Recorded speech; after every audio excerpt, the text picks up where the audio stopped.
مولا نے فرما دیا انا مدینۃ العلم وعلی بابها، میں علم کا شہر ہوں اور میرے علم کے شہر کا دروازے کا نام علی ہے۔ پھر فرمایا جو شخص چاہتا ہے وہ علم حاصل کرے وہ علی کے پاس آئے۔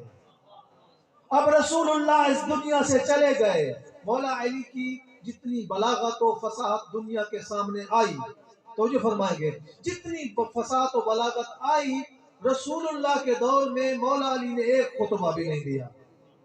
تو جو فرما رہے ہیں مولا علی کی موجودگی میں ایک خطبہ میں اپنے علم کا، اپنی بلاغت کا، اپنی فصاحت کا اظہار نہیں کیا۔ کیوں؟ اس لیے کہ جب سورج نکلا ہوا ہو اس وقت چاند کو اپنے جلوے دکھانے کی ضرورت نہیں ہوتی۔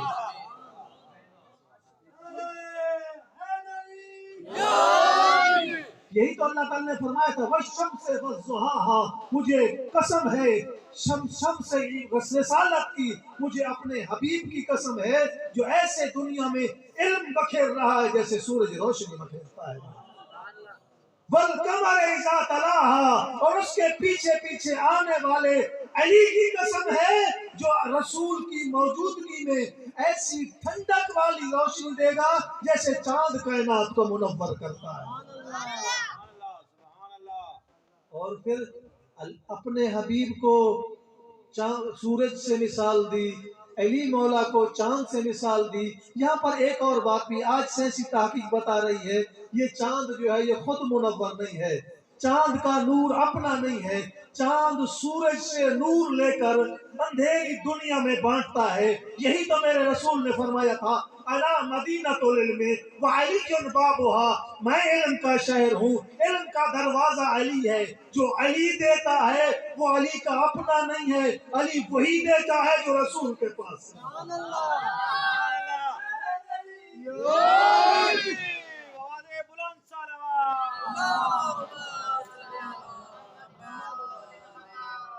پھر فرمایا جس کو علم چاہیے وہ علی کے دروازے پر آئے۔ اب خلافت میں معیار علم ہے، اب جس کو خلیفہ بننا ہے نا وہ بھی پہلے علی کے پاس آئے۔ ایسا نہ ہو علی گھر میں بیٹھا ہو خلیفہ کسی اور مکان میں تیار ہو جائے۔ اگر کسی کو خلافت بھی چاہیے خلافت علم سے آئے گی اور علم علی کے دروازے سے آئے گا۔ اس لیے تو ہم مولا علی کے بعد حسن کو خلیفہ مانتے ہیں، اس کے بعد امام حسین کو خلیفہ مانتے ہیں، اس لیے کہ امام حسن خلیفہ ہوں، امام حسین خلیفہ ہوں، سقیفہ میں نہیں بنے علی کے دروازے پر خلیفہ بنے۔ خلافت علی کے دروازے سے ملے گی، علم علی کے دروازے سے ملے گا، معرفت علی کے دروازے سے ملے گی، کمال علی کے دروازے سے ملے گا، عزت علی کے دروازے سے ملے گی، شہرت علی کے دروازے سے ملے گی۔ کائنات کی کوئی بھی عظمت ہے کسی بھی دروازے پر جاؤ گے نہیں ملے گی، علی کے دروازے پر آؤ گی عظمت سلام کرتے ہوئے نظر آؤ گی۔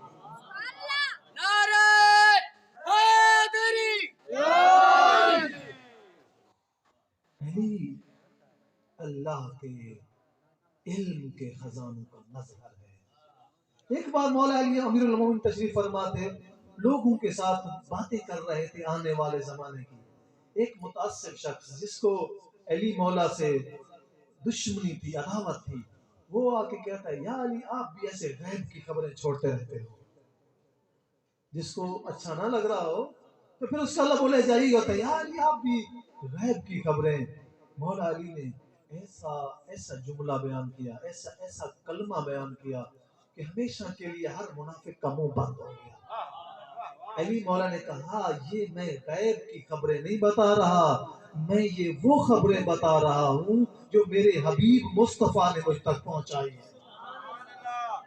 یہ رسول کے علم کی باتیں کر رہا ہوں، اپنی بات نہیں کر رہا۔ مجھے فرما رہے ہیں۔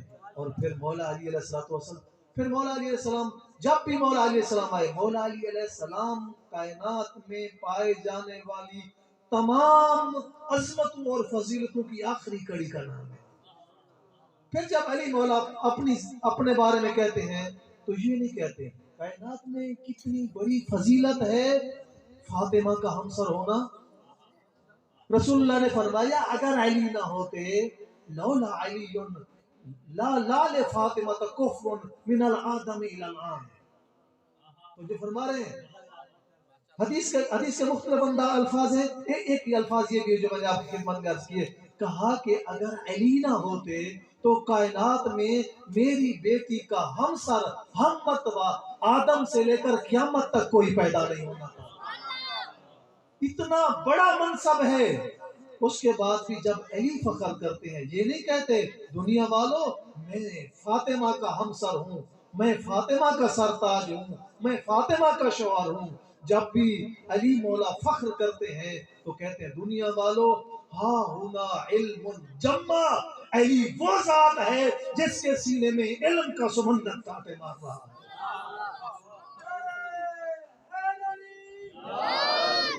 علی وہ ذات ہے جس کے سینے میں علم کا سمندر ٹھاٹھے مارتا ہے. پھر فرماتے ہیں کہ اگر دنیا والے علی کو دنیاوی جو انہوں نے علی کے لیے مسائل پیدا کیے اور وہاں الجھا کے رکھا ہوا ہے، یہ دنیاوی مسائل ہٹ جائیں، علی کے لیے مسند علم بچھا دی جائے، علی اس پر بیٹھ جائیں اور پھر آئیں تورات والے تورات سے سوال کریں، انجیل والے انجیل سے سوال کریں، زبور والے زبور سے سوال کریں، قرآن والے قرآن سے سوال کریں. تورات والوں کو تورات سے جواب دوں گا، انجیل والوں کو انجیل سے جواب دوں گا، زبور والوں کو زبور سے جواب دوں گا، اہل قرآن اور اہل فرقان کو فرقان و قرآن سے جواب دوں گا. اور ایسے جواب دوں گا ہر کتاب بول کے کہے گی حق وہی ہے جو علی نے کہا.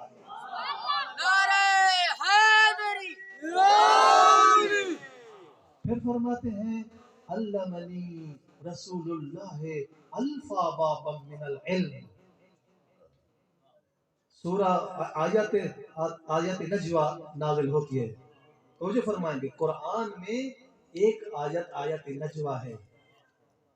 اس آیت پر سوائے امیر المومنین کے کسی نے عمل نہیں کیا. یہ آپ کو علی کے ماننے والوں کے افتخار ہے کہ آپ کا امام وہ ہے تو جو پورے قرآن کا عامل نظر آتا ہے. ہو سکتا ہے باقی لوگوں نے بھی بہت عمل کیا ہو لیکن اس آیت میں علی تنہا نظر آتے ہیں. ویسے فضیلت کے ہر میدان میں علی اتنے بلند ہیں، اگر وہ فضیلت کسی اور میں پائی بھی جاتی ہو علی اتنے بلند ہیں کہ پھر بھی تنہا نظر آتے ہیں. اور بہادر ہوں گے لیکن علی شجاعت اس منزل پر کھڑے ہیں. جب علی کی شجاعت کا ذکر آئے تو پھر کائنات کے سارے بہادر علی کے سامنے بزدل نظر آتے ہیں. ہر عظمت علی کی کمال ہے. علی اپنے نام و ذات و کردار و اعمال و افعال و خاندان کے اعتبار سے اولاد کے اعتبار سے علی ہے. میں گزارش کرنا چاہتا آیات نازل ہوئی، یہ جو میں پہلے حدیث کا حصہ پڑھ رہا تھا یہ حدیث اس سے متعلق ہے. یہ نہیں فرمایا کہ اللہ کے رسول نے مجھے 1000 علم کے باب تعلیم فرمائے. ترجمہ پہلے سن لے تاکہ میں اپنے وقت تک علمنی رسول اللہ الفا بابا من العلم. اللہ کے رسول نے مجھے 1000 علم کے باب پڑھائے. یا علی جب آپ دنیا میں تشریف لائے، جیسے آپ کی والدہ آپ کو خانہ کعبہ سے باہر لے کے آئی، رسول اللہ نے آپ کو ہاتھوں پر اٹھایا اور یہ نہیں پوچھا چچی اماں اس کا غسل ولادت ہوا ہے یا نہیں ہوا. اللہ کے رسول نے اپنی زبان آپ کے منہ میں رکھی. تب سے تم علی سے رسول اللہ سے سیکھ رہے ہو. اور جب رسول اللہ اس دنیا سے گئے، آپ آئے تو رسول کے ہاتھ تھے، رسول اللہ گئے تو آپ کی جھولی میں رسول اللہ کا سر تھا. اتنی بڑی زندگی میں فقط 1000 علم کے باب پڑھے ہیں. اتنے عرصے میں 1000 فقط علم کے باب پڑھے ہیں. آیت نجوہ آتی ہے تو جو آیت نجوہ آتی ہے کہ اگر کوئی رسول اللہ کے ساتھ میں آ کے کان میں، جیسے ہوتا ہے کوئی آ کے بات کرتا ہے، لوگ بیٹھے ہوتے تھے، پھر کچھ لوگ ہوتے تھے شوخی طبیعت کے، جیسے آج کل بھی یہ ہوتا ہے کہ کسی بڑے بندے کو دیکھیں تو پھر اس کے ساتھ تعلق بنانے کے. رسول اللہ چونکہ سب سے بڑی ذات ہے، پھر وہ لوگ پر یہ تاثر چھوڑتے کہ رسول پاک کے ساتھ ہمارے ڈائریکٹ تعلقات ہیں، آ کے رسول پاک کے کان میں ایسا ایسا بات کرتے تھے. یہ بات رسول پاک کو ناگوار گزرتی. جو بات کرنی ہے سب کے سامنے کرو. اگر سب کے سامنے کرنے والی نہیں ہے تو جب محفل اختتام ہو تو اکیلے میں مجھ سے بات کر لو. اب محفل بیٹھی ہو بندہ آ کے کان میں بات کر رہا ہے. رسول پاک اپنے حیا اور شرم و لحاظ کی وجہ سے نہیں کہتے تھے کہ مجھے اذیت ہوتی ہے، لیکن رسول اللہ کو اذیت ہوتی تھی۔ پھر یہ کیسے ہو سکتا ہے رسول کو اذیت ہو اور قرآن نازل نہ ہو؟ آپ نے توجہ نہیں کی، رسول اذیت میں ہے اور جو اس کا محب ہے، محبوب اذیت میں ہے اور محبوب کی زبان حرکت میں نہ، محب کی زبان حرکت میں نہ آئے۔ رسول اللہ کی اذیت پر قرآن نازل ہوا۔ جب تم آ کے رسول اللہ کے کان میں نجوا کرتے ہو، یعنی ایسا ایسا بات کرتے ہو، اس وقت اللہ کے رسول کو اذیت ہوتی ہے۔ اگر کوئی رسول اللہ کے ساتھ راز و نیاز کرنا چاہتا ہے تو پہلے وہ صدقہ دے، صدقہ دینے کے بعد پھر آئے اور آ کے رسول اللہ کے ساتھ راز و نیاز کرے۔ پیسے دینے تو بڑی مشکل بات ہوتی ہے۔ رسول اللہ آئے، آیت نازل ہونے کے بعد کوئی بندہ مسجد میں نہیں آیا۔ مولا علی آئے، مولا علی نے اپنے گھر سے کچھ چیزیں، کچھ سامان لیا، اس کو بازار میں فروخت کیا اور وہ فقراء مدینہ کو صدقہ دے کے آئے رسول اللہ کے پاس۔ دونوں بھائی اکیلے مسجد میں بیٹھ کے باتیں کرنے لگے۔ ایک دن، دو دن، تین دن، چند دنوں کے بعد جب کوئی نہیں آیا اور اکیلے رسول اور مولا علی باتیں کرتے تھے، اللہ نے کہا ہم نے وہ جو حکم تھا وہ اٹھا لیا ہے، اب سارے بات کر سکتے ہو۔ چند دن تک یہ آیت باقی رہی، چند دن بعد یہ حکم ختم ہو گیا کہ رسول سے بات کرنی ہے تو صدقہ دو۔ یہ چند دن جو باتیں ہوئی، ایک صحابی نے پوچھا یا علی ان چند باتوں نے رسول نے آپ کے ساتھ باتیں کیا کی ہیں؟ تو جو فرما رہے ہیں ان چند دنوں میں باتیں کیا کی ہیں؟ مولا علی فرماتے ہیں علمنی رسول اللہ الف بابا من العلم، ان چند دنوں میں اللہ کے رسول نے مجھے 1000 علم کے باب پڑھائے۔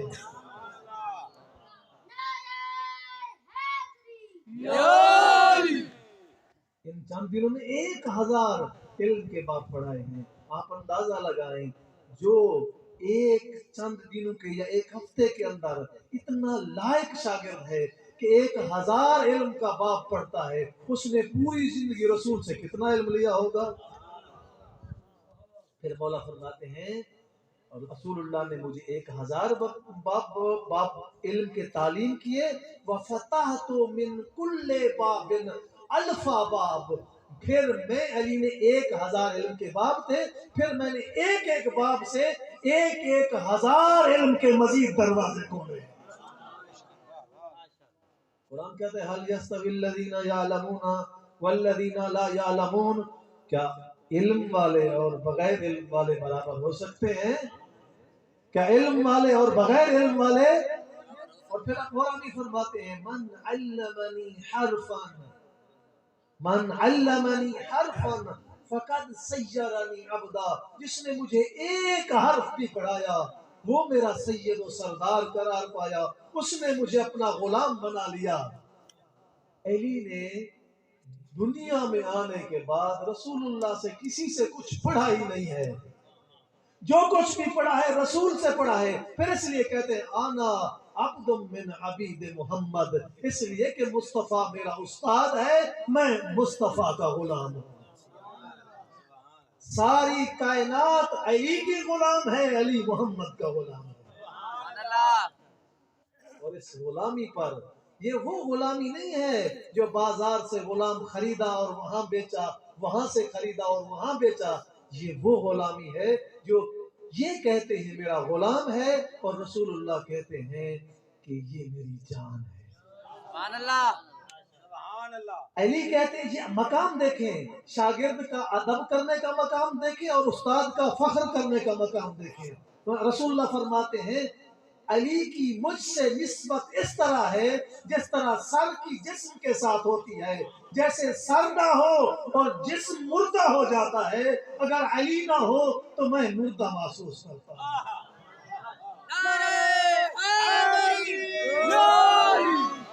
جیسے کسی بدن کے لیے جسم زندگی کی علامت ہوتا ہے، میرا بھائی علی مصطفیٰ کی زندگی کی علامت۔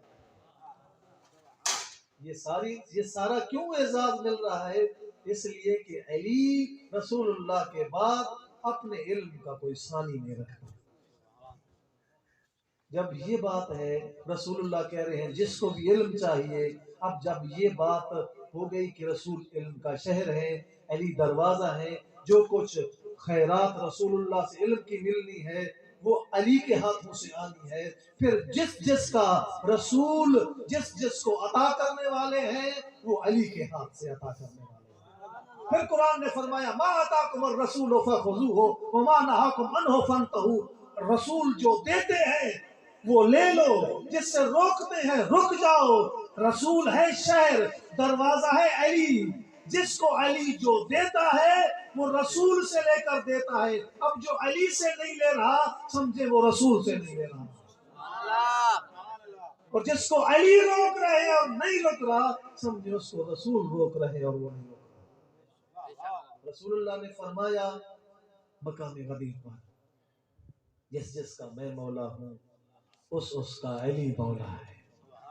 جس جس کا میں مولا ہوں، ایک جملہ کہتا ہوں اس کے بعد میں اصل مقصد اس طرف آنا تھا، مختصر سے انشاءاللہ اس کو بیان کرنے کی کوشش کرتا ہوں تو جو فرمائیں گے جس جس کا من کن تو مولا ہو فہذا عیش مولا، جس جس کا میں مولا ہوں اس کا علی مولا ہے، اس کا علی مولا ہے۔ ہمارے استاد محترم کہتے ہوتے تھے اگر کوئی علی کو مولا نہ مانے تو آپ ناراض نہ ہوا کریں۔ ناراضگی تب بنتی ہے جب رسول اللہ کہتے کہ علی کو مولا مانو۔ رسول اللہ نے یہ نہیں کہا کہ میرا بھائی ہے میں چلا جاؤں گا میرے بعد یہ تمہارا مولا اس کو مولا مانو، حکم دیا ہی نہیں ہے۔ اللہ کے سچے رسول نے خبر دی ہے، اللہ کے رسول نے کیا دی ہے؟ خبر۔ وما ينطق عن الہوا کی زبان والے رسول نے خبر دی ہے جس کا میں مولا ہوں اس کا علی مولا ہے، یعنی جو یہ کہنا چاہتا ہے میں رسول اللہ کو مولا مانتا ہوں پہلے اس کو علی کو مولا ماننا پڑے گا۔ جو علی کو مولا نہیں مانتا اور کہتا ہے رسول میرا مولا ہے، اللہ کا رسول کہتا ہے تو کہتا رہے کہ میں تیرا مولا ہوں، میں تو اس کا مولا ہوں جس کا علی مولا ہے۔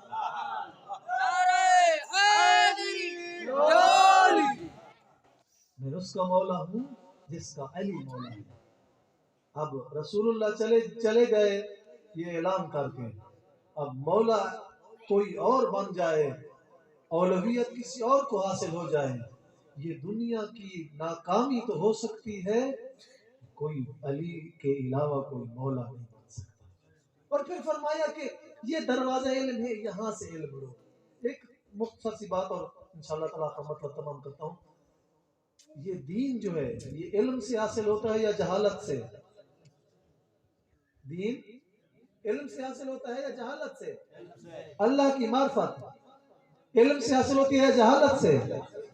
رسول کی سیرت، کہتے ہیں نا کہ رسول اللہ نے کہا تھا میں آپ کے پاس دو چیزیں چھوڑ کے جا رہا ہوں، ایک قرآن چھوڑ کے جا رہا ہوں، ایک اپنی سنت چھوڑ کے جا رہا ہوں۔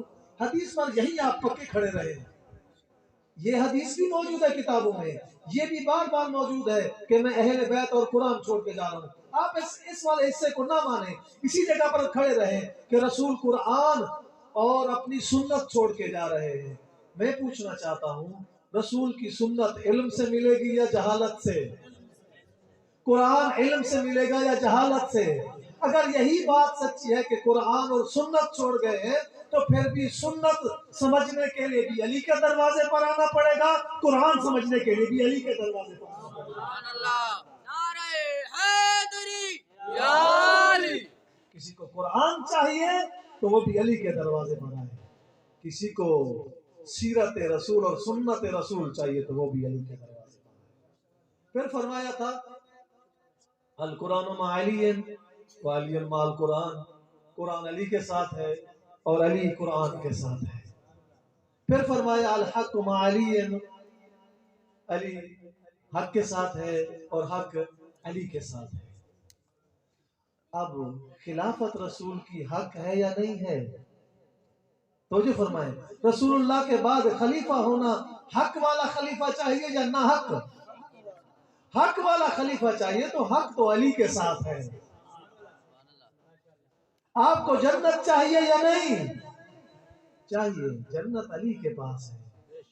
فرمایا یا علی انتا قسیم النار والجنہ، اے بھائی علی آپ ہی تو ہیں جو جنت اور جہنم تقسیم کرنے والے ہیں۔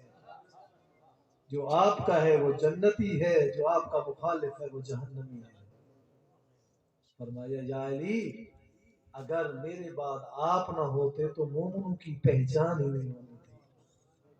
بزرگوں میں سے، برادران کے بزرگوں میں سے ایک بہت بڑے بزرگ، بلکہ ان کے ہاں جو سب سے بڑے بزرگ ہیں، وہ کہتے ہیں کننا نعرف المنافقین فی عہد رسول اللہ ببغض علی ابن ابی طالب۔ جب مدینے میں مسلمانوں کی تعداد بڑھ گئی تھی، آپ کو پتہ ہے فتح مکہ ہوئی تو لوگ فوج در فوج اسلام میں داخل ہوئے۔ اب پتہ ہے غلبہ ہے اسلام کا، اب پتہ ہے آپ کو، تو پتہ ہے نا لوگ سیاسی مزاج رکھتے ہوتے ہیں، جو اس پارٹی کا پتہ چلے کہ آئندہ آنے والی حکومت اسی پارٹی کی ہوگی، سارے لوٹے ادھر آ جاتے ہیں۔ ایسا ہے یا نہیں ہے؟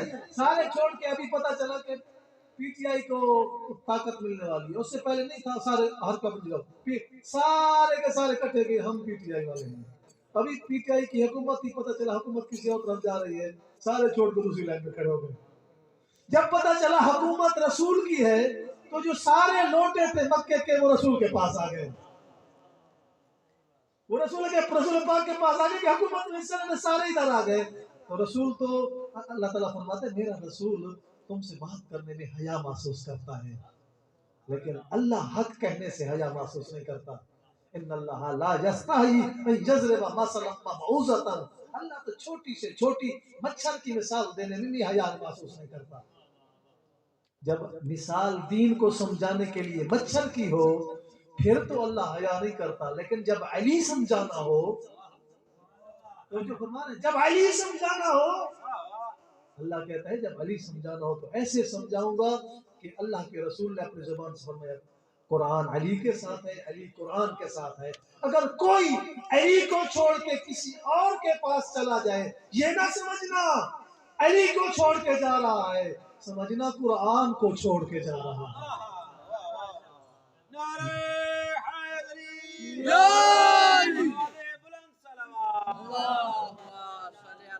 آپ سننا چاہ رہے تھے تو جملہ کو، اگر کوئی میرے بعد علی کی بیعت چھوڑ کے کسی اور کی بیعت کرنے چلا جائے، سمجھ لینا یہ علی کو چھوڑ کے نہیں جا رہا، یہ قرآن کی بیعت کا طوق اپنے گلے سے اتار کے قرآن سے آزادی چاہ رہا ہے۔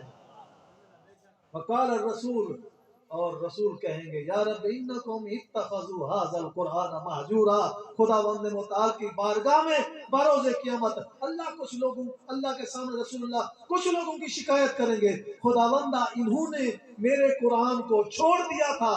حدیث رسول یاد کرو، القرآن مع علی وعلی مع القرآن، کن کی بات ہو رہی ہے؟ انہوں نے قرآن کو چھوڑ دیا تھا، جن نے علی کو چھوڑ دیا تھا اللہ کا رسول شکایت کرے گا، نہ انہوں نے علی کا ساتھ دیا تھا نہ انہوں نے قرآن کا ساتھ دیا۔ هل يستوي الذين يعلمون والذين لا يعلمون؟ اب بھی نظر نہیں آتا کہ علی کا مقام علم میں کیسا ہے۔ رسول اللہ نے فرمایا ان علی اقضا فی امتی من بعدی، میرے بعد سب سے بہترین فیصلے کرنے والا علی ہے۔ اسی لیے تو ظاہری منصب سنبھالنے والوں کو جب مسائل میں مشکل ہوتی تھی پھر چپکے سے بندہ بھیج دیتے تھے، علی کو بلاؤ ہم مصیبت میں ہیں، لولا علی، اگر علی نہیں ہوں گے تو ہم ہلاک ہو جائیں گے۔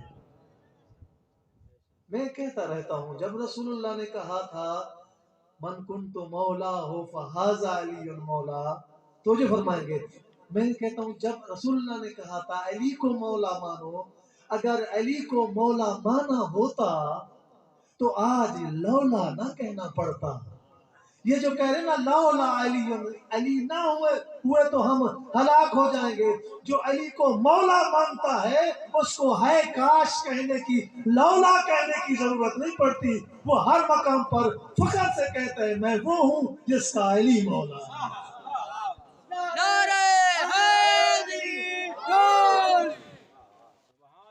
میں نے پڑھنا کچھ تھا، مجھے آپ کہیں لے گئے، اب اپنی بات کی طرف آتا ہوں۔ وقت بھی میرا تقریباً جتنا میں پڑھنا چاہتا تھا تمام ہوا۔ علم والے اور جہالت والے برابر ہو سکتے ہیں؟ نہیں ہو سکتے۔ علم والے کون ہیں؟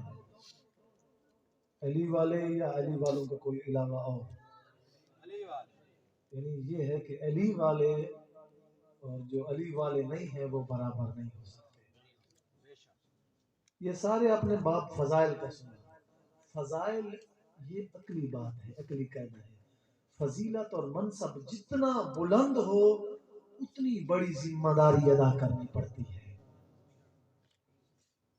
تو جو فرمائی آپ لوگوں نے، آج کی میری گفتگو کا مغز اور اس کی روح یہ ہے، آپ یہ سمجھیں جتنا بڑا منصب ہو ذمہ داری اتنی بڑی. مثال دیتا ہوں، مختلف جو عمومی طور پر ہم چونکہ جیسا ہمارا کلچر ہے ہم قریب قریب مثالیں یہ پڑھتے ہیں. مثلا ایک سپاہی ہے، اس کی ذمہ داری کتنی ہے؟ سپاہی سے منصب بڑھا، وہ ہیڈ کانسٹیبل ہو گیا، ذمہ دار منصب بڑھ گیا ہے، ذمہ داری بڑھی ہے یا کم ہو گئی ہے؟ پھر وہ ایس آئی یا جو بھی بگے منصب وہ ہو گیا، پھر ایس ایچ او ہو گیا. پہلے جب سپاہی تھا تو جو اوپر سے حکم آتا تھا وہی ذمہ داری تھی. اب جب وہ ایس ایچ او بن گیا ہے تو پورے تھانے کا جو ایریا ہے، 8 موزے ہیں، 10 موزے ہیں، وہ سب کا ذمہ دار ہے. اب وہ یہ نہیں کہہ سکتے اس موزے کے ساتھ میرا کوئی تعلق نہیں ہے، ایسا کہہ سکتا ہے؟ پھر اس کے بعد منصب بڑھا، یہ ڈی ایس پی بن گیا، ذمہ داری منصب بڑھ گیا کہ نہیں بڑھا؟ پھول لگے یا نہیں لگے؟ فقط پھول لگوانے کا ہمیں شوق ہے، ذمہ داری لینے کا شوق نہیں ہے. لیکن جب پھول لگتے ہیں نا تو پھول ذمہ داری لے کر آتے ہیں. اب ایس ایچ او سے ڈی ایس پی کا منصب بڑا ہے کہ نہیں؟ اس کی ذمہ داری، اب ایس ایچ او کی ذمہ داری زیادہ ہے یا ڈی ایس پی کی؟ پھر اس کے بعد اگلے لیول پر چلے گئے، ایک ضلع کا جو ہے وہ ہے منصب ہے، ڈی پی او ہے، وہ پورے ڈسٹرکٹ کا آفیسر ہے. اب کون سا منصب بڑا ہے؟ ڈی پی او کا.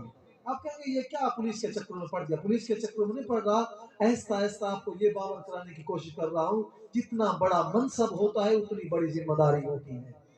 یہ جو علی ولی اللہ کا سینے پر تمغہ سجایا ہوا ہے نا، یہ پھول انسانیت میں آخری منصب اور آخری بڑے عہدے کا نام ہے.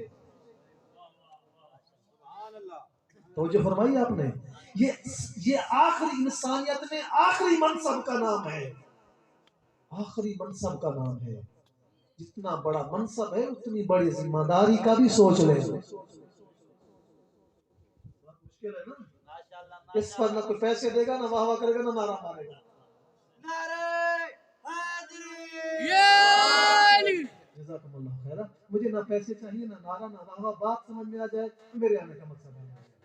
اگر انشاءاللہ تعالیٰ پہلے سے سمجھ ہے، لیکن میں جو چاہ رہا ہوں جو سمجھ ہے نا، اس سمجھ پر ایسا یقین آئے کہ ہم اپنی ذمہ داری ادا کرتے ہوئے نظر آئے. زمانے میں آج بھی علی ہے یا نہیں؟ وہ علی کیوں نہیں آ رہا ہے؟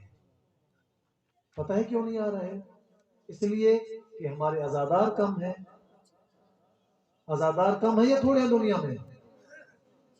اب تو ساری دنیا آتے نا، ساری دنیا حسین حسین کرے. اب تو سارے عزادار ہیں، پوری دنیا حسین حسین کر رہی ہے، پوری دنیا حسین حسین کر رہی ہے. حسین کا بیٹا کیوں بیٹھ کے خون رو رہا ہے؟ پوری دنیا لبیک یا حسین کہہ رہی ہے. آپ بتائیں یہ لبیک یا حسین کے جو نعرے ہیں، یہ لبیک یا مہدی ہے یا نہیں ہے؟ پوری دنیا کہتی ہے لبیک یا حسین، لبیک یا مہدی. وہ اکیلا بیٹھ کے خون رو رہا ہے. کوئی تو وجہ ہے. مولا اتنے چاہنے والے اب تو آ جائیے. شاید مولا یہ کہیں کہ یہ شور ہم پہلے کوفہ میں سن چکے ہیں، لبیک کا شور ہم کوفہ میں پہلے سن چکے ہیں. میرے جد اپنی بہنوں کو لے کر اس لبیک کی آواز کے لیے گئے تھے. کوفے والوں نے لبیک کے نعرے لگائے، علی مولا کوفہ میں پہنچ گئے. کوفہ والوں نے لبیک کے نعرے لگائے، حسین سکینہ کو لے کے کربلا میں پہنچ گئے. زمانے کا امام یہی تقاضا کرتے، اب خالی نعرے ہم نے سننا چاہتے. اپنا کردار وہ بناؤ جیسا حبیب کا کردار تھا. اپنا کردار وہ بناؤ جو مالک اشتر کا کردار تھا. مالک اشتر کے بارے میں مولا علی فرماتے ہیں، مالک اشتر میرے لیے ایسی ہے جیسے میں رسول اللہ کے لیے تھا. جب مالک اشتر شہید ہوئے، مولا رو کے کہتے ہیں آج میرا دایاں بازو قلم ہو گیا.